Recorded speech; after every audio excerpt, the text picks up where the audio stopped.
Buenos días a todos. Agradezco en primer lugar a los organizadores por permitirme presentar estas palabras, y segundo, recuerdo cuando en noviembre participé en el Congreso de Finafin en Santa Cruz de la Sierra, en Bolivia. Fue unos meses antes de nuestro default declarado y de lo que vino después, así que me siento en la obligación de tratar de explicarles qué nos pasó a los argentinos y cuál es la agenda mínima que propone la conducción del Banco Central de la República Argentina en esta etapa que todos sabemos es tal vez la crisis más profunda que nos tocó vivir en la historia económica y financiera de la República Argentina. Y en este aspecto es muy importante analizar los efectos sobre los mercados financieros de las distintas decisiones que se fueron tomando, y como dijo muy bien Ricardo Maich recién, muchos de los problemas que tuvo la Argentina vinieron de mercados externos y otros fueron creados desde un punto de vista de no intervención del Banco Central en las principales decisiones sobre el mercado bancario y financiero. La volatilidad financiera ha sido un rasgo distintivo del contexto en el que se desenvolvieron las economías emergentes y en particular las latinoamericanas durante gran parte de la década de los 90. Luego de haber observado influjos de capitales de grandes magnitudes en estas economías durante la primera parte de la década, hacia el final y en especial luego de la crisis rusa de 1998, se ha observado una fuerte reversión de los flujos financieros. La rapidez y magnitud de esa reversión, así como su prolongada duración, ha afectado fuertemente a la estabilidad macroeconómica de la región, induciendo severos ajustes externos a través de fuertes correcciones del tipo de cambio real en muchos de los países. En nuestras economías suele haber una elevada correlación entre los influjos de capitales y el crecimiento. Por ello, las salidas de capitales o la reducción de las entradas suelen traducirse en menor crecimiento económico. Esta vulnerabilidad del crecimiento a los cambios en la disponibilidad de financiamiento externo se debe en gran medida al limitado desarrollo de los mercados financieros domésticos y a la escasez de ahorro interno para financiar la inversión. Dado que el desarrollo de estos mercados es un proceso que seguramente demandará largo tiempo, nuestros países deben encontrar el modo de convivir con esa vulnerabilidad y al mismo tiempo crecer. Es decir, deben desarrollar políticas que atenúen el impacto de shocks tanto financieros como reales sobre la actividad económica interna. La creciente vulnerabilidad a los flujos de capitales de los países emergentes está evidenciada por la cantidad y severidad de las crisis externas que han tenido lugar en los últimos años. Basta con mencionar los casos de Tailandia, Malasia, Corea, Filipinas e Indonesia en 1997, la de Rusia en 1998, las de Brasil y Ecuador en el 99 y las de Turquía y Argentina en el 2001, para reflejar la diversidad de países emergentes que han sufrido los efectos de severas crisis externas. La crisis argentina y el ajuste externo al que llevó es de una dimensión quizás solo comparable al caso de Indonesia. En el caso argentino, hubo una conjunción de factores que hicieron particularmente vulnerable al país y contribuyeron a ampliar el impacto de los sucesivos shocks que lo afectaron. Como es usual, el tipo de cambio fijo tendía a maximizar los efectos de las fuertes entradas de capital sobre el nivel de actividad y sobre el crecimiento del crédito doméstico. Pero ello mismo elevaba la vulnerabilidad de la economía a una posible reversión en los flujos de capital. En materia bancaria se vivió una situación paradójica, como lo dijo recién Ricardo Maich. Por un lado, se tendió a tener políticas prudenciales conservadoras si se las mira desde la óptica de los criterios de Basilea, elevados requisitos de capital y de liquidez. Tan es así que un estudio del Banco Mundial ubicó a las regulaciones prudenciales de Argentina en el segundo lugar, después de Singapur, en un listado de 12 países emergentes. Incluso Ann Kruger, en un seminario dado en agosto en Boston, definió que el nivel de supervisión de entidades bancarias del Banco Central de la Argentina estaba entre los mejores del mundo, y por eso el Fondo Monetario se sorprendía con lo que había pasado en nuestro país. Sin embargo, los criterios de Basilea no toman en cuenta algunas características particulares de los países emergentes como la dolarización financiera. En Argentina, la dolarización bancaria favoreció una gran expansión del crédito doméstico, pero también implicó la generación de una gran fragilidad financiera. El hecho de que los crecientes depósitos en dólares se prestaran en buena medida a sectores que solo tenían ingresos en pesos tornaba al sistema bancario altamente vulnerable a una depreciación real significativa del peso, pues de requerirse un ajuste del tipo de cambio real, tales carteras activas sufrirían un fuerte deterioro debido a la insolvencia de sus deudores. La vulnerabilidad de la economía argentina también aumentó debido a que no hubo la prudencia fiscal que se requería para poder sustentar el régimen cambiario rígido.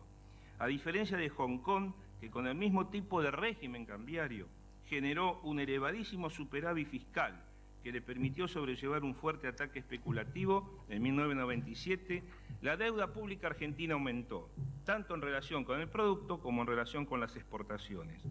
Esto hacía que la inversión en títulos públicos argentinos fuera crecientemente riesgosa.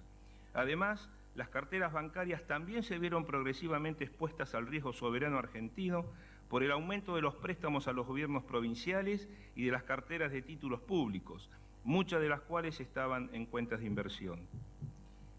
El cambio en el contexto internacional llevó a Argentina a una depresión económica que recién ahora parece comenzar a revertirse luego de más de 4 años. Esta depresión desembocó en una crisis de deuda cambiaria y bancaria de gran magnitud. Como ya se mencionó anteriormente, la crisis rusa de agosto de 1998 provocó una menor predisposición de los inversores a invertir en países emergentes. Posteriormente, la devaluación brasileña de enero de 1999 impactó fuertemente en la competitividad de la industria, que ya venía sufriendo la apreciación del dólar desde unos años antes debido al tipo de cambio fijo con esa moneda. El deterioro de la posición fiscal, motivado en parte por la recesión, así como las dificultades que enfrentaba la economía para retornar a un sendero de crecimiento, tornó cada vez más desfavorable la dinámica de la deuda externa del país. En este contexto, las posibilidades de financiamiento del gobierno a través de los mercados de capitales internacionales se fueron agotando.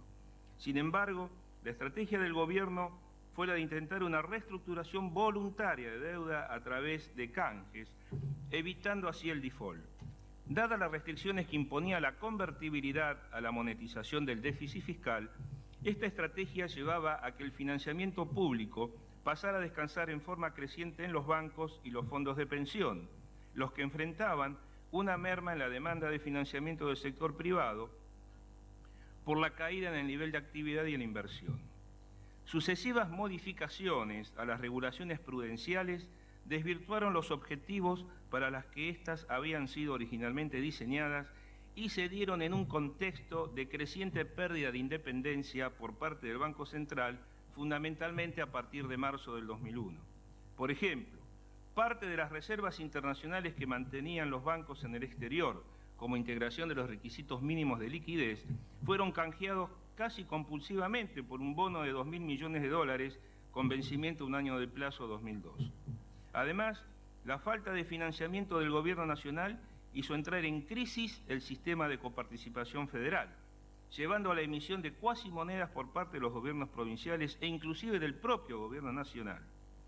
La percepción de un default inminente del sector público, así como de una posible salida de la convertibilidad, socavaron progresivamente la confianza del público en el sistema financiero. Esta desconfianza se vio acrecentada por la sustitución del financiamiento externo por financiamiento doméstico a través del sistema financiero local, lo que aumentaba la exposición de los bancos al riesgo soberano. Por ello no resulta sorprendente que la caída de los depósitos durante este periodo está altamente correlacionada con el aumento del riesgo país, medido a través de la caída del precio de los títulos públicos. Simplemente pone en evidencia que el inversor percibió correctamente que la vulnerabilidad del sistema financiero estaba aumentando. Luego de varios episodios de fuertes salidas de depósitos, en los primeros días de diciembre del 2001 se impuso una fuerte restricción al retiro de depósitos, instaurando lo que se llamó el corralito. Sumado a esto, se impusieron restricciones a los movimientos internacionales de capitales lo que implicó un abandono de hecho de la convertibilidad y agudizó la salida de depósitos del sistema financiero, pues el público percibía que una devaluación del peso y mayores restricciones a la disponibilidad de los depósitos eran inminentes. Los fuertes descalces de moneda de muchos de los deudores de los bancos tornaban a estos altamente vulnerables a una devaluación. Una manera de intentar proteger sus ahorros que encontró el público, dadas las restricciones al retiro y con el recuerdo aún vivo del famoso Plan Bones 89, fue mantener sus fondos en la forma más líquida posible para ir retirándolos según el máximo permitido. De ese modo, a medida que vencían los depósitos a plazo, el público los convertía en depósitos a la vista, llegándose a enero del 2002 con el 50% de los depósitos a la vista sobre el total del sistema.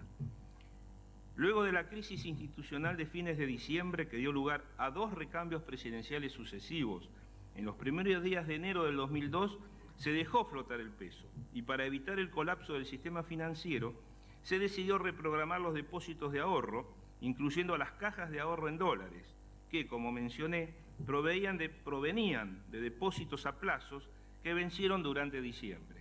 Así nació el llamado corralón, que reprogramaba una masa de más de 55.000 millones de pesos de depósitos. Además, a principios de febrero, se decidió especificar los préstamos y depósitos. Este cambio obedeció al reconocimiento de que una elevada proporción de los préstamos en dólares se habían vuelto impagables. La especificación de los préstamos, a su vez, exigía especificar los depósitos, pues de otra manera la insolvencia de los bancos sería generalizada. Los préstamos fueron especificados uno a uno, o sea, a la tasa de cambio de la convertibilidad, mientras que los depósitos fueron especificados a la tasa de cambio de 1,4 pesos por dólar, lo que generó un serio problema en los balances de los bancos. Por ello, el efecto de la especificación asimétrica es recompensada a los bancos a través de un bono. Posteriormente, una serie de excepciones permitieron pasar a la vista una importante porción de los depósitos reprogramados. Los depósitos de ahorro que ahora estaban a la vista buscaban salir del corralito para refugiarse en activos más seguros, aumentando así la velocidad del goteo y presionando sobre el mercado cambiario. Adicionalmente, medidas cautelares motivadas por un fallo de la Corte Suprema de Justicia significaron una salida adicional de depósitos valuados a 1,40 peso por dólar, pero con un efecto mayor sobre la liquidez y la solidez de los bancos, ya que se deben pagar al tipo de cambio libre. El comportamiento del público tuvo su correlato en el mercado cambiario. Desde comienzos del año hasta fines de octubre, el Banco Central perdió aproximadamente 5.000 millones de dólares de sus reservas de divisas en operaciones de intervención, de las cuales más de 4.000 millones fueron para pagar a organismos multilaterales como el Fondo Monetario, BID, Banco Mundial, y sin recibir nada a cambio, en un intento por mantener un cierto control sobre la evolución del tipo de cambio y su efecto sobre los precios. Esta política comenzó a ser exitosa, ya que en los últimos 120 días el tipo de cambio dejó de subir y su volatilidad se redujo notablemente. En consecuencia, entre julio y octubre, el Banco Central recuperó reservas internacionales por más de 1.000 millones de dólares. En el transcurso de los primeros meses del año, el Banco Central implementó un conjunto de medidas tendientes a aliviar el impacto de la crisis. Primero, con el objetivo inmediato de evitar una caída masiva de bancos y a los efectos de restablecer la confianza en el sistema financiero, se estableció una política de liquidez para otorgar asistencia a las entidades. En ese sentido, el Banco Central se comprometió a otorgar descuentos por un monto similar al aporte en efectivo de los accionistas y 1/3 en el caso de capitalización de obligaciones. Se asistió a las entidades por más de 6.500 millones de pesos debido a la persistente fuga de depósitos.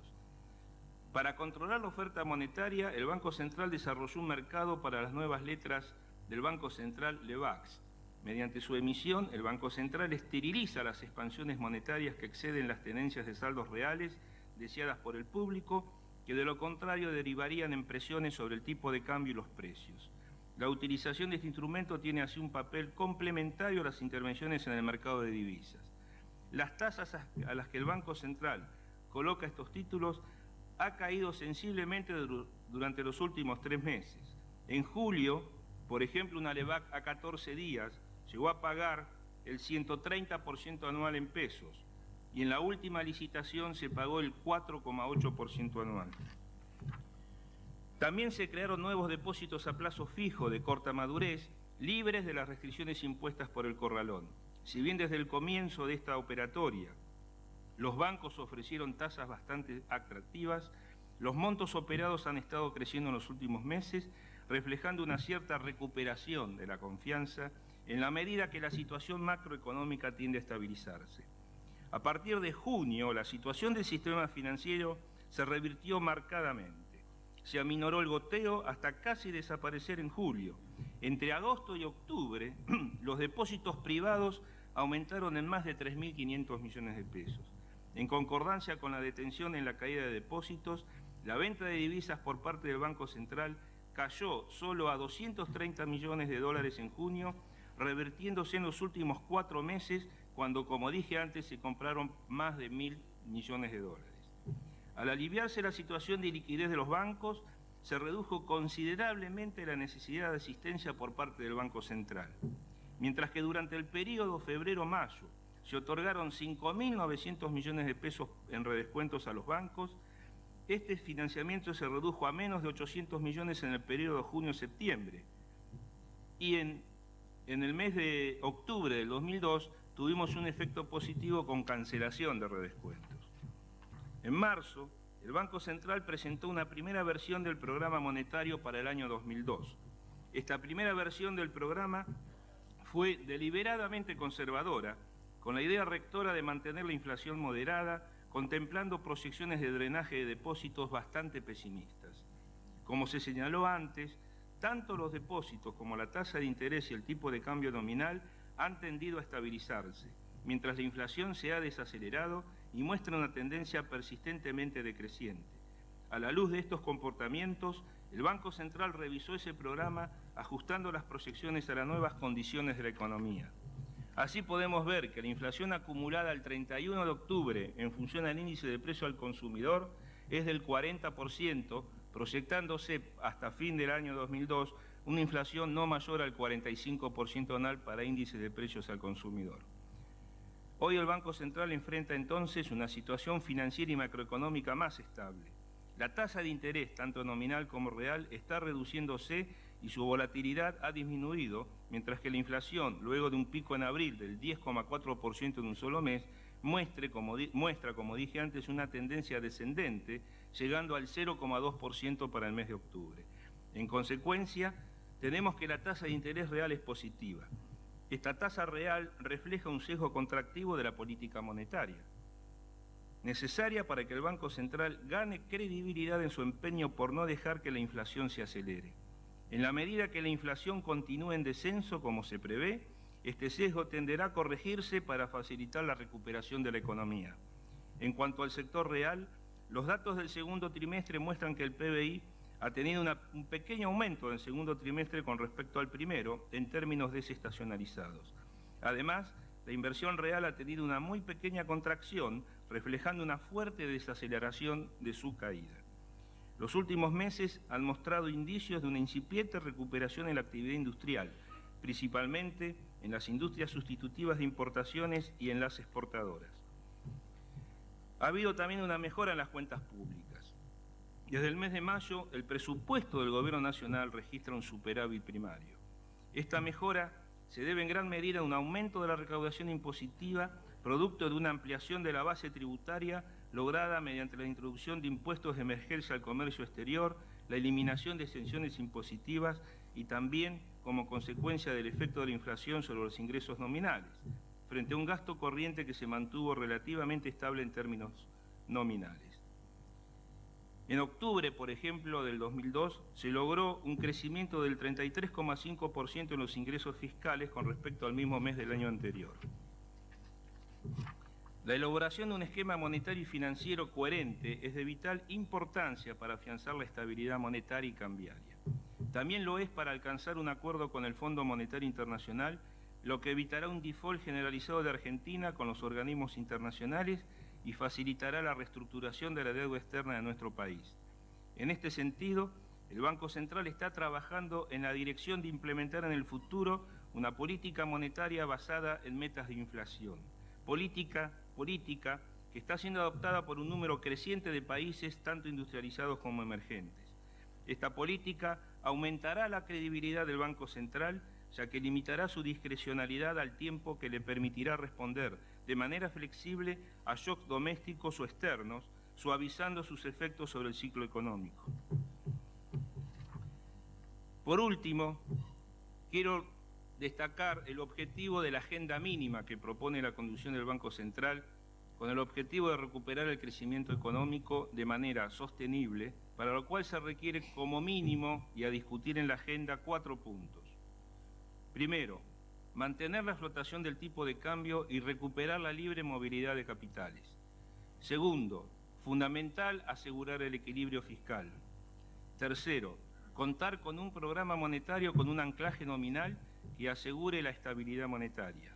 Y por último, la independencia del Banco Central, que para cumplir con los objetivos que le impone su Carta Orgánica se debe preservar el valor de la moneda, y la independencia del Banco Central no debe implicar falta de coordinación con las políticas del Gobierno nacional, sino más bien que el Banco Central pueda ejercer un control efectivo sobre los instrumentos de política de que dispone para el logro de sus objetivos.